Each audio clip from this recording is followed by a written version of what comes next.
सुप्रभात बच्चों। आज हम पढ़ने जा रहे हैं वीर बालक कविता। इस कविता के कवि हैं रामधारी सिंह दिनकर जी।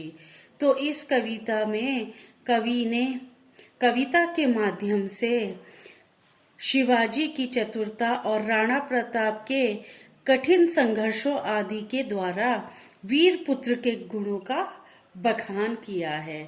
तो आइए पढ़ते हैं हम कविता वीर बालक। हम प्रभात की नई किरण हैं, हम दिन के आलोक नवल, हम नवीन भारत के सैनिक, धीर वीर गंभीर अचल। हम प्रहरी ऊंचे हिमाद्री के, सुर भी स्वर्ग की लेते हैं। हम हैं शांति दूत धरणी के, छां सभी को देते हैं। वीर प्रसू माँ की आंखों के, हम नवीन उजियाले हैं। गंगा यमुना हिंद महासागर के हम रखवाले हैं। हम हैं शिवा प्रताप, रोटियां भले घास की खाएंगे, मगर किसी जुल्म के आगे मस्तक नहीं झुकाएंगे। ये तो थे कविता का वाचन। अब हम कविता की व्याख्या समझते हैं, उसका भावार्थ करते हैं। हम प्रभात की नई किरण हैं, हम दिन के आलोक नवल। अब सबसे पहले हमने क्या समझना है, इस कविता का संदर्भ। प्रस्तुत पंक्तियां हमारी पाठ्य पुस्तक मेधा की वीर बालक नामक कविता से ली गई है। इसके रचयिता श्री रामधारी सिंह दिनकर जी हैं। अब इस कविता का प्रसंग होगा, प्रस्तुत पंक्तियों के माध्यम से कवि ने वीर बालकों के गुणों का वर्णन किया है। अब इसकी व्याख्या है, हम प्रभात की नई किरण हैं, हम दिन के आलोक नवल।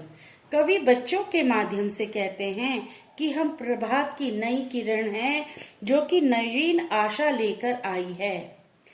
जिस प्रकार प्रातःकाल की किरण प्रकृति को नई आशा तथा उत्साह से भर देती है, उसी प्रकार हम भी देशवासियों में आशा तथा उत्साह का संचार करते हैं।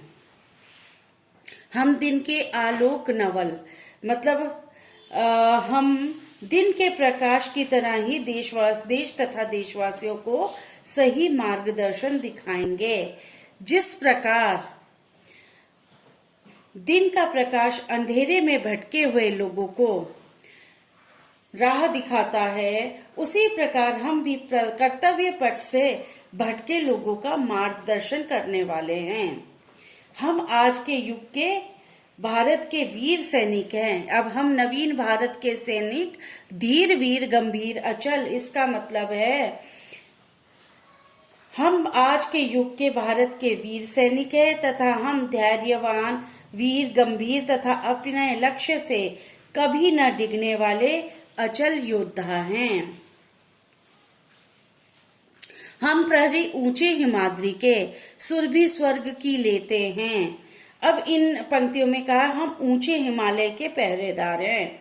हमारा व्यक्तित्व स्वर्ग की महक के समान चारों ओर सकारात्मकता फैलाता है। हम धरतीवासियों को शांति का संदेश देते हैं। हम हैं शांति दूत धरणी के, हम धरतीवासियों को शांति का संदेश देते हैं तथा छां सभी को देते हैं, तथा सभी को सहारा देते हैं, आश्रय देते हैं, छाया देते हैं। छाया करने का मतलब होता है सहारा देना। अब दूसरा है, वीर प्रसू माँ की आंखों के, हम नवीन उजियाले हैं। गंगा यमुना हिंद महासागर के हम रखवाले हैं। अब इन पंक्तियों का संदर्भ तो पहले के ही होगा और इसमें प्रसंग क्या होगा। प्रस्तुत पंक्तियों में कवि ने बच्चों के माध्यम से बताया है कि भारत माता के वीर पुत्र अन्याय के आगे नहीं झुकेंगे। अब इसकी व्याख्या है,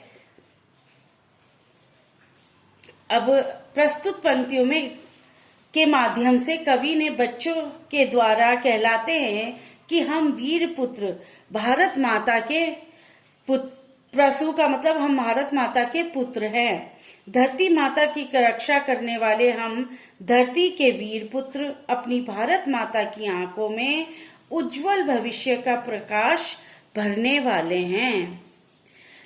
गंगा यमुना हिंद महासागर के हम रखवाले हैं। हम अपनी माता की नदियों गंगा यमुना आदि की रक्षा करने वाले हैं, क्योंकि नदियां जीवनदायिनी होती हैं तथा हम देश की नदियों के संरक्षक हैं।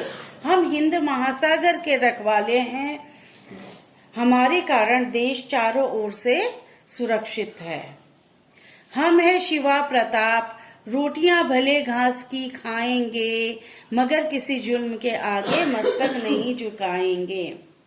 हम वीर शिवाजी तथा महाराणा प्रताप के वंशज हैं। जिस प्रकार शिवाजी तथा राणा प्रताप ने अनेक कष्ट सहे, किंतु अन्याय के आगे कभी उन्होंने अपना सिर नहीं झुकाया, उसी प्रकार हम भी हमें चाहे कितनी भी परेशानियां मगर आ जाए, मगर किसी जुल्म के आगे मस्तक नहीं झुकाएंगे, किंतु अन्याय के आगे नहीं झुकेंगे तथा अन्याय का डट कर विरोध करेंगे। ये तो थी हमारी कविता और उसकी व्याख्या। अब इसके बाद हम इस पाठ के प्रश्न उत्तर करते हैं। प्रश्न है, कवि भारतवासियों को प्रभात की किरण क्यों कह रहा है? अब इसका उत्तर है, कवि भारतवासियों को प्रभात की किरण इसलिए कह रहा है क्योंकि जिस प्रकार प्रभात की नई किरण एक नई आशा का प्रकृति में संचार करती है, उसी प्रकार भारत के वीर बालक देश के वीर पुत्र हैं, जो कि भारत माता को एक नई दिशा में ले जाने को तत्पर हैं। ये भारत के सर्वांगीण विकास के लिए आशा की किरण के समान हैं। इनमें वीरता है तो धैर्य भी है। ये वीर पुत्र अपने कर्तव्य पथ से कभी न डिगने वाले माँ भारती के सच्चे सपूत हैं। अच्छे संस्कार कैसे आते हैं? बच्चों में उन्हें कौन पैदा करता है? अच्छे संस्कार हमारे सामाजिक परिवेश से आते हैं। बच्चों में अच्छे संस्कार पैदा करने का सर्वप्रथम उत्तरदायित्व परिवार का होता है। बच्चों का व्यवहार अपने आसपास के लोगों के व्यवहार की ही प्रतिक्रिया होता है। परिवार के बाद विद्यालय, आस पड़ोस, तत्पश्चात समाज से बच्चा जो सीखता देखता है वही उसके संस्कारों का मूल होता है। अतः बच्चों के अंदर अच्छे संस्कारों का जन्म हो, इसके लिए समाज के प्रत्येक व्यक्ति का कर्तव्य है वह अपने व्यवहार द्वारा बच्चों के समक्ष आदर्श प्रस्तुत करे।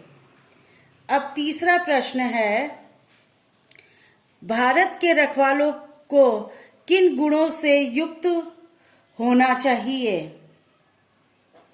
भारत के रखवालों के अंदर धैर्य, वीरता, गंभीरता तथा कर्तव्य निष्ठा का गुण होना चाहिए। भारत के वीर सपूतों से भारत माता को बहुत आशाएं हैं। भारत के वीर सपूत विशाल हिमालय के पहरेदार हैं। वे हिंद महासागर के रखवाले तथा गंगा यमुना आदि जीवनदायिनी नदियों के संरक्षक हैं। भारत के रखवालों में सहनशीलता के साथ अन्याय का विरोध करने की क्षमता भी होनी चाहिए। शिवाजी और राणा प्रताप की कौन सी विशेषता कवि ने बताई है? शिवाजी और राणा प्रताप भारतीय इतिहास के सबसे वीर तथा पराक्रमी योद्धा रहे हैं। जहां शिवाजी ने मराठा राज्य की नींव रखी थी, महाराणा प्रताप मेवाड़ के महाप्रतापी राजा रहे। उन्होंने मुगल सम्राट अकबर की अधीनता स्वीकार नहीं की तथा अनेक वर्षों तक युद्ध किया। शिवाजी महाराज तथा महाराणा प्रताप ने अपनी मातृभूमि की रक्षा के लिए अपने प्राण तक न्यौछावर कर दिए, किंतु अन्याय के आगे अपना सिर नहीं झुकाया। ऐसे भारत माता के वीर सपूतों का देश सदैव ऋणी रहेगा। अब है संपूर्ण कविता का सार, वो मैंने आपको पहले ही समझा दिया है और ये आपको हमने लिख करके भी दिया है, तो आप इसको खुद ही कर सकते हैं। नीचे दिए गए पद्यांश को ध्यान पूर्वक पढ़कर संबंधित प्रश्नों के उत्तर देने हैं। हम प्रहरी ऊंचे हिमाद्री के, सुरभि स्वर्ग की लेते हैं। हम हैं शांति दूत धरणी के, छाह सभी को देते हैं। अब इसमें प्रश्न है, वीर बालक स्वयं को किसका प्रहरी बताता है? वीर बालक स्वयं को ऊंचे हिमालय का प्रहरी बताता है। शांति दूत बनने से क्या आशय है? शांति दूत बनने का यह है कि हम भारत में शांति का संचार करते हैं, शांति का संदेश देते हैं। सभी को छां किस प्रकार मिल सकती है? सभी की सहायता करने से लोगों को छां मिल सकती है। घ है निम्नलिखित शब्दों के अर्थ लिखने हैं। प्रहरी पहरेदार, हिमाद्री हिमालय, धरणी धरती, सुरभि सुगंध। अब ब है वीर प्रसू माँ की आंखों के। हम किस माँ की संतान है? हम भारत माँ की संतान हैं। हम माँ के प्रति अपने कर्तव्य को कैसे पूरा कर सकते हैं? हम माँ के प्रति अपने कर्तव्य को भारत माँ की सेवा करके पूरा कर सकते हैं। इस कविता के रचयिता कौन हैं? कविता के माध्यम से वे क्या संदेश देना चाहते हैं? इस कविता के रचयिता रामधारी सिंह दिनकर जी हैं। इस कविता के माध्यम से वह हमको यह संदेश देना चाहते हैं कि हमारे देश के वीर बालक कितनी भी मुसीबतें क्यों ना आ जाएं, उसका डट कर सामना करते हैं और उससे कभी घबराते नहीं हैं। गंगा यमुना हिंद महासागर क्या हैं? उनकी रक्षा हमें किस प्रकार करनी है? गंगा यमुना हिंद महासागर ये हमारी नदियां हैं। उनकी रक्षा हमें इसलिए करनी चाहिए कि गंगा हमारे लिए नदी है जो कि हमारे लिए हमको जल देती है, जिनके द्वारा हमारे खेतों को सींचा जाता है, जिससे कि हमें अन्न प्राप्त होता है। इसीलिए हमें उनकी रक्षा करनी चाहिए। नीचे दिए गए शब्दों के समानार्थी लिखना है। आलोक का मतलब होता है प्रकाश। माँ का मतलब होता है माता। सुरभि का मतलब होता है खुशबू। हिमाद्री हिमालय। स्वर्ग जन्नत। प्रभात सवेरा। नवल नया। प्रसू पुत्र।